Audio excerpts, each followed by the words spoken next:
My channel. मैं अनुष्का फिर से हाजिर हूँ एक और वीडियो के साथ। आज की वीडियो में हम डिस्कस करने वाले हैं बाइंडिंग थ्योरी के बारे में। ये ब्लॉक 5 इंग्लिश सिंटेक्स का ही यूनिट 5 है। आज की वीडियो में हम कवर करने वाले हैं pronoun, reflexes and other bound elements के बारे में। ये जो वीडियो है बहुत ही इम्पॉर्टेंट है, बाइंडिंग थ्योरी, इससे रिलेटेड क्वेश्चन ज़रूर आता है। प्लीज़ इस वीडियो को एंड तक ज़रूर देखिएगा ताकि आपके जो भी डाउट्स हैं वो क्लियर हो जाएं। गाइस, अभी तक आपने चैनल को सब्सक्राइब नहीं किया तो प्लीज़ चैनल को सब्सक्राइब कीजिए और बेल आइकन को प्रेस कीजिए ताकि फ्यूचर नोटिफिकेशंस आप तक पहुंचती रहे। तो शुरू करते हैं आज की वीडियो को। इस वीडियो का सबसे पहला टॉपिक है एनाफोरा। एनाफोरा बेसिकली एक फिगर ऑफ स्पीच है जिसका यूज़ किया जाता है, जैसे एलिट्रेशन होता है और काफ़ी सारे फिगर ऑफ स्पीच होते हैं, उसी तरीके से एनाफोरा भी एक फिगर ऑफ स्पीच है। सेवरल फ्रेजेस और वर्ब्स पोएम में जब सेम वर्ड का रिपीटेशन होता है कई बार लेकिन अलग अलग फॉर्म में, तो उसे एनाफोरा बोला जाता है। इसका एक एग्जाम्पल देख लेते हैं, उससे इसे समझना और ज़्यादा ईजी हो जाएगा। This little boy is naughtier than that one. इसमें लिटिल बॉय और दैट वन, इन दोनों को हाईलाइट किया गया है। लिटिल बॉय एक बॉय को रिप्रेजेंट कर रहा है और दैट वन भी एक बॉय को ही रिप्रेजेंट कर रहा है, लेकिन ये दोनों की जो फॉर्म्स हैं वो अलग अलग हैं। तो सेम वर्ड का यूज़ किया गया है लेकिन अलग अलग फॉर्म्स में, तो इसे कहा जाता है एनाफोरा।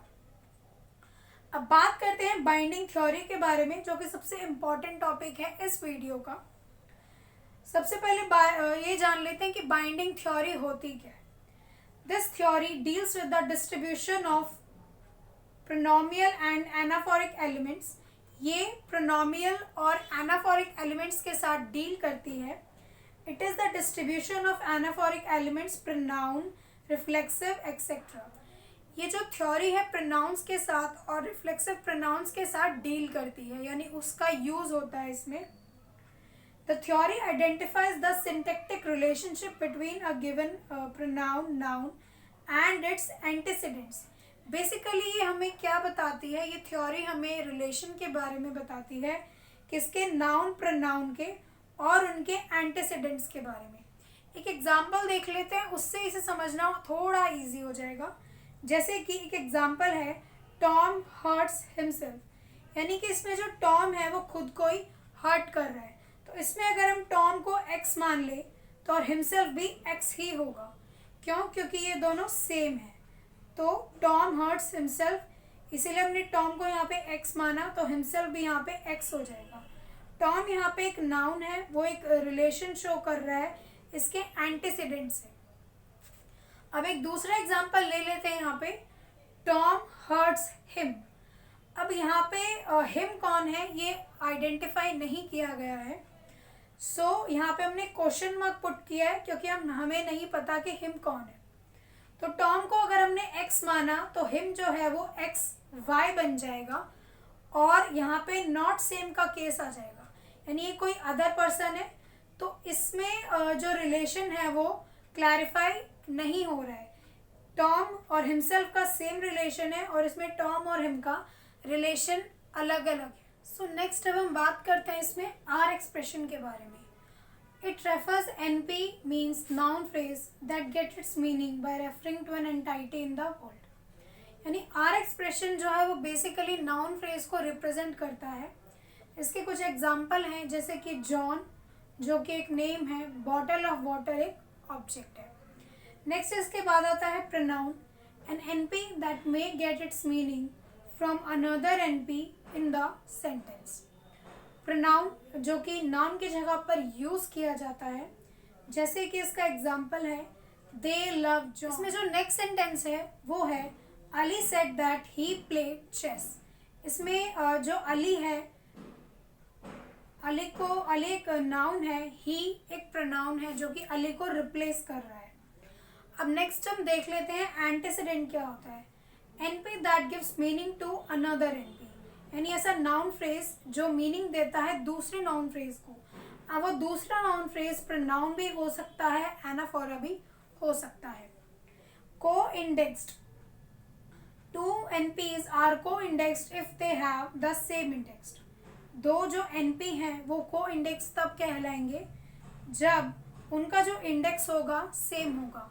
इसे समझने के लिए हम एक एग्जांपल देख लेते हैं, जैसे कि John hit himself for hurting her. इसमें जो जेम्स है उसे हम आई की तरह उसे हम आई मान रहे हैं, हिमसेल्फ भी यहाँ पर आई होगा, हर को हमने यहाँ पर जे कंसिडर किया है। तो जो जेम्स हिट हिमसेल्फ यानी वो खुद को ही हिट कर रहा है, तो ये दोनों सेम इंडेक्स में है। कैसे? हिमसेल्फ यहाँ पे एक एनाफोरा है, एक एनाफोरा वर्ड की तरह ये एक्ट कर रहा है, और ये जेम्स का एंटीसीडेंट है। तो हम कह सकते हैं कि जो जेम्स और हिमसेल्फ हैं ये दोनों आपस में एक दूसरे से रिलेटेड हैं, एक दूसरे के सेम इंडेक्स में हैं, इसीलिए हम कहेंगे कि जेम्स और हिमसेल्फ जो है वो को इंडेक्स। अब इस वीडियो का सबसे इम्पॉर्टेंट टॉपिक हम डिस्कस करने जा रहे हैं, जो कि है बाइंडिंग।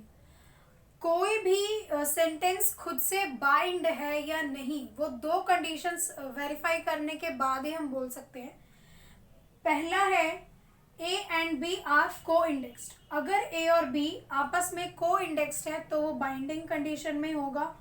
और दूसरा है A C कमांड्स B। अगर A और B जो है वो C कमांड देते हैं तो ही ये कंडीशन, अगर ये दोनों कंडीशन वेरीफाई होंगी उसके बाद ही हम बोल सकते हैं कि एक सेंटेंस जो है वो बाइंड है।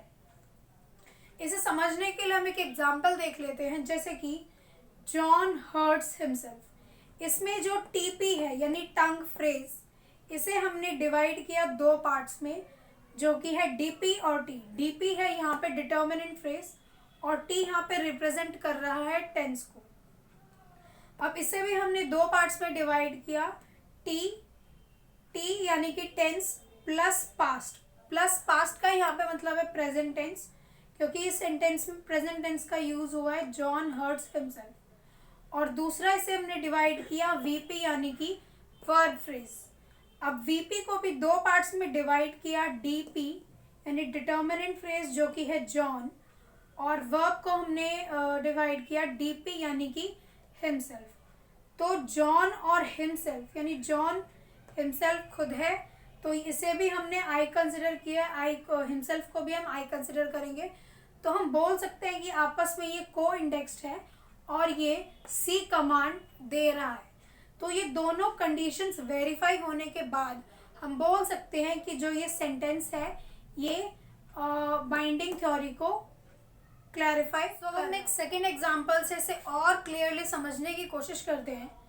सेकेंड सेंटेंस है हिडीज मदर हर्ट हरसेल्फ। इसमें हिडीज को हमने आई कंसिडर किया है और हरसेल्फ को भी आई कंसिडर किया है। और दूसरी तरीके से इस सेंटेंस को देखा जाए तो हिडीज मदर, इसे हमने जे कंसिडर किया है, हर्ट हरसेल्फ, तो हरसेल्फ जो भी है वो उसे हम जे कंसिडर करेंगे।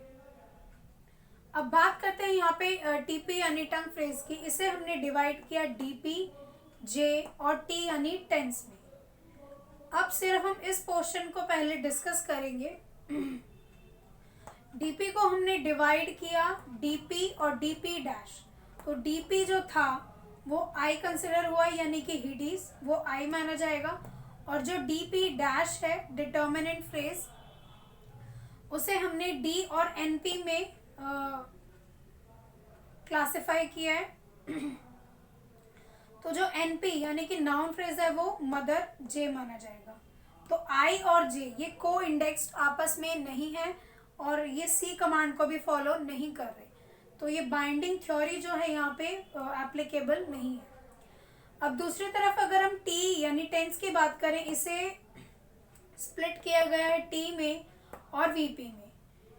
T के नीचे यहाँ पे लिखा हुआ है plus past. Plus past means present. और VP को हमने फिर क्लासिफाई किया DP और V डैश में।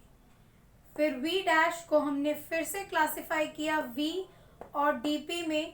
तो V वर्ब क्या था यहाँ पे हर्ट, और DP यहाँ पे क्या था हरसेल्फ। तो यहाँ पे I और J दोनों, तो ये भी जो कंडीशन है यहाँ पे एप्लीकेबल नहीं हो रही है, यहाँ पे ये ना ही को इंडेक्स्ड है और ना ही ये सी कमांड को फॉलो कर रहा है, तो जो बाइंडिंग थ्योरी है वो इस एग्जाम्पल में एप्लीकेबल नहीं है।